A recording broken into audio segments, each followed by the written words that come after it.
Today on Red Dog Bushcraft, we're going to build a alcohol stove. I was introduced to this stove by Lonnie on Far North Bushcraft. He called it a Fancy Feast alcohol stove, and I don't have a cat and I don't eat cat food, so I took off trying to find an alternative can that I could utilize to make me a stove out of, and I found something that I think looks like the exact same can, and that's a potted meat can. And I do eat potted meat every once in a while, so it was an excuse to do that. And the other thing that we're going to use is a tomato paste can. We're going to combine those, make a super efficient, very high quality alcohol stove. Stick with me, I think you'll enjoy this. It's a real easy build and a high quality project when you're done. On Far North Bushcraft, Lonnie calls this stove a Fancy Feast alcohol stove. I think he is what he named it. But I don't have a cat and I don't eat cat food, but I do occasionally eat potted meat, and the can sizes are the same.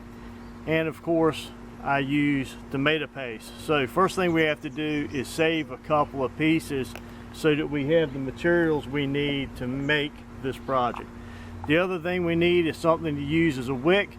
In the photograph you see I'm using a piece of carbon felt. This is just a piece that's cut off the bottom of a sheet that is made to put behind you when you're working and brazing and doing soldering type work to keep from setting the house on fire.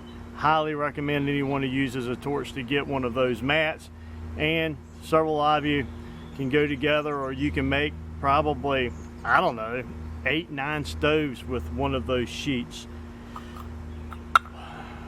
We're going to take our tomato can, and I drew a line right here on the end. You can see where the ribs start. The top rib here, I took a Sharpie and I marked that, and I cut it off with tin snips, and then I cut a couple of small, just little triangles out of the bottom, and that's going to allow the fuel vapors to go from one side of this chamber to the other. What we wind up with when we set this inside of the potted meat container, the only thing I did to the potted meat containers is a lip on here on the inside, and I flattened that down with a dowel so there wasn't a sharp edge there to try to ease putting the carbon felt in there. Once that's cut, I also drilled 2 holes at the top on each side to relieve the pressure here, so that when you set your pot on top, because this becomes your pot stand, it will not affect the efficiency of that stove. There were a couple of people who showed having some ill effects until they cut some V-notches or drilled some holes. Now all I'm doing is I'm taking that felt and I have wrapped it around my tomato paste can, and now I'm pushing that down inside, and I'll squish this down in there because I cut this the height of my can plus just a little bit. I should only have a 1/4 inch at most of that felt type material sticking out of the top. This is the only part that takes a little bit of patience or at all, because the cans will just have a tendency to slide and the felt stay in place. So you have to kind of pull it up, work it down until you get that all the way down and in place, and you can play with it a little bit and get it the way you want it. Now I believe Lonnie had his trimmed off here.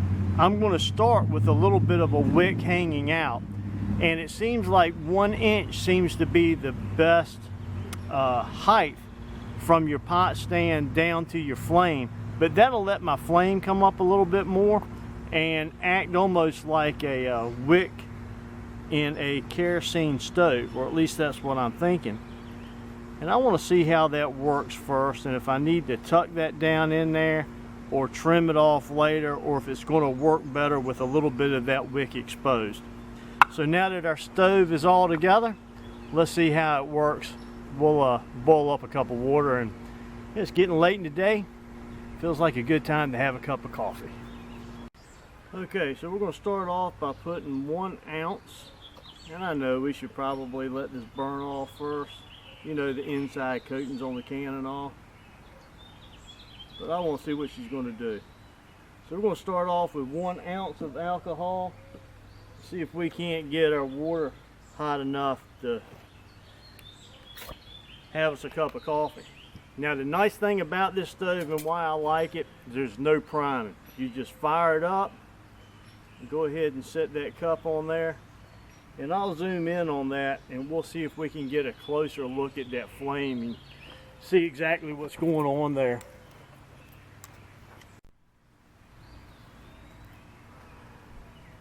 Okay, so there's a good shot.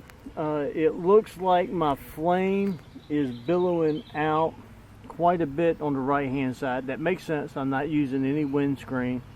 It is definitely coming up straight from the material, so I think they're right. I don't think I really need that material sticking up that high. I think I could trim it off, but we're going to do a couple of tests and see here.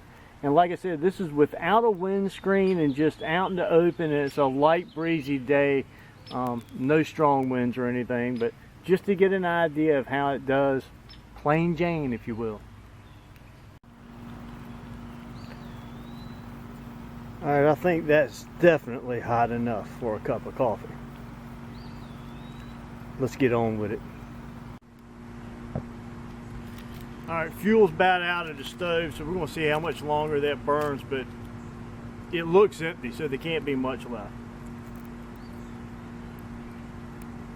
Now there's 2 things that people say concern them using this type of stove. One is that you have to have a windscreen, and I can definitely see where the wind really would affect this performance and the amount of fuel that it takes to get your water hot. The other thing is they say there's no way to reclaim the fuel, that you have to guesstimate about how much fuel you're going to need, because you can't snuff it out, because if you put anything on top of it, it just burns around the wick, which is the way we heated up our water, and when you take it off, it burns from both locations. But if you had another pot, let me get my little hot lips on here. You familiar with these? So a little device that you can get to go on your single wall cup so that you don't burn your little lips. Now look, I drink a lot of hot stuff, but I gotta tell you, this winter I burnt my lips and blistered them from drinking out of these single wall cups right off the fire, and that wasn't pleasant at all. And this little hot lips thing seems to help a lot. But back to the alcohol stove, I think you could put it out if you had a significant amount of alcohol left, as long as you had another cup that you could put over top of it and starve it of oxygen. It'll go out. And then it's going to take it a few minutes to cool down, because this part on the outside of the stove does get hot while you're cooking. You can't see that I'm pointing at. But what I'm talking about is the outside of the stove here. Both this part and this part gets hot. So that could be a little bit of a drawback. But as far as the efficiency goes and the ease of the build, this is a pretty cool little stove to build. So if you're interested, why don't you give it a try?